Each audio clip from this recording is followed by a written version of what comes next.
Hello, good afternoon po. Naranasan niyo ba yung bibili siya ng isang item din ang kasunod nun? Siguro mga ilang bili lang siya, isa, dalawa, tatlo, apat. Tapos ang kasunod, uutangan ka na. Yun dito, ganun dito. Kunwari, kasap-usapin ka.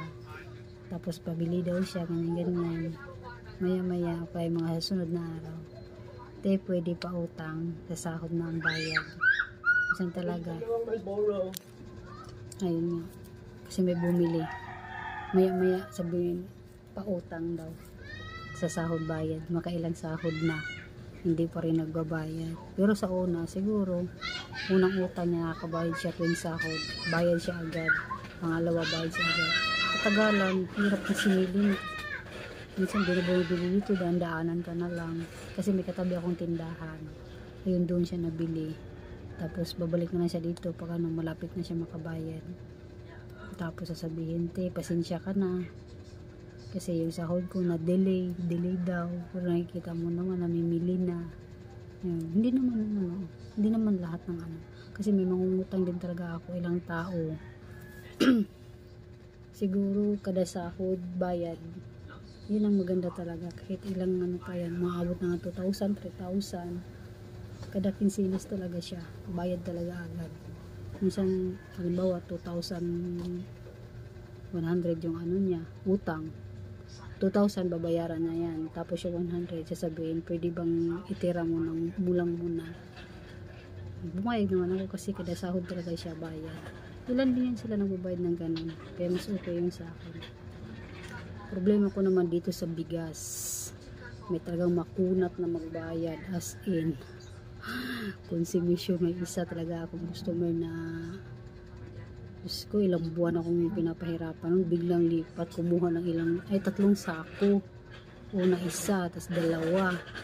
Siyempre may kaya dati, kaya parang okay lang sa akin, pero nagtaka ako doon kasi yun nga, may kaya, tapos nangungutang ng bigas.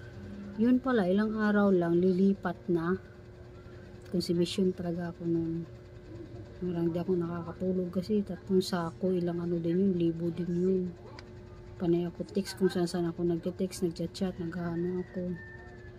Hanggang siguro mga 4 na buwan, 5 buwan. Sobrang kinukulit ko na pati mga kaibigan niya, yun, nakabayad din. Binayaran din talaga niya ako lahat. Parang bininta ata sa kanya yung cabinet doon sa kaibigan niya nasa ibang bansa. Tapos yung nasa ibang bansa, yun ang nagbayad sa akin. Sabi ko, hey, salamat. Tapos yun, meron din dito na taga ibang piece naman siya. Dalawa sila, umutang. Unang utang palang pasaway na. Hindi na nagbabayad sa akin. Siguro nadidili siya. 3 weeks, out 1 month.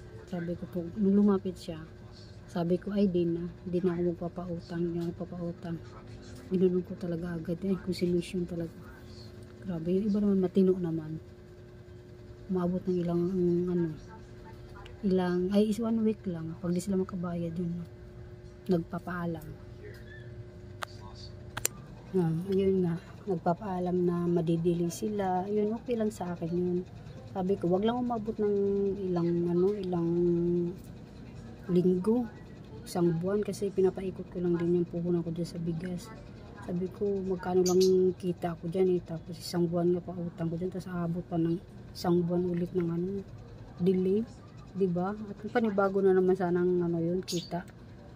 Mahirap din, kaso lang tiyaga lang talaga maningil, tsaka habaan ng pasensya para makakuha ka rin ng ibang suki na matino naman. Hindi naman din lahat mahirap singilin, yung iba lang talaga.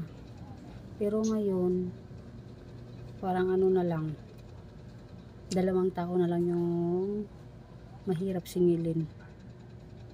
Yun lang, 2 tao na lang talaga. Nadidelete talaga, madidelete. Tapos sabihin, ganyang pizza sahod niya. Pagdating sa ganyang pizza, wala. Chat-chat ko na naman na sabi mo ganyang pizza babayaran mo. Tapos, wala naman pala, naghahantay ako sa wala. Sabihin na naman yan na, pwede sa ganyang araw, ganyang pizza na lang ulit kasi dili yung sahod namin. Pagbibigyan ko na naman. Siyempre, naaawa. Kaya sabi ko sa sunod, pag magaganyan pa, parang di ko na siya pakuhanin nata. Di baling ng ano, wala na siguro kukuha na nga kaysa mag-consumption, di ba? Ito paano, mayroon pa naman. Mga ilan pa rin na naman sila. Bigat ng isang sako, tapos ihatid mo pa sa kanila. Minsan sila na nga pumupunta dito at makiusap. Mga pasaway talaga na ano. Una, bili na bili dito pa sa tindahan, tapos katagalan pautang. Diba? Siguro naranasan din yan ng ibang mga tindahan. Ranas niya yan. Diba? Hindi maiwasan yan. Yung iba talaga, di talaga nagpapautang sa tindahan. Kaya guys, sirap. Sakit sa ulo. Kaya kayo kung naranasan nyo, paki-comment naman sa baba para mapagkwentuhan din natin. Hindi natin masabi dito na ano sa vlog ko. Baka sa comment section mapagkwentuhan natin yung ibang ano.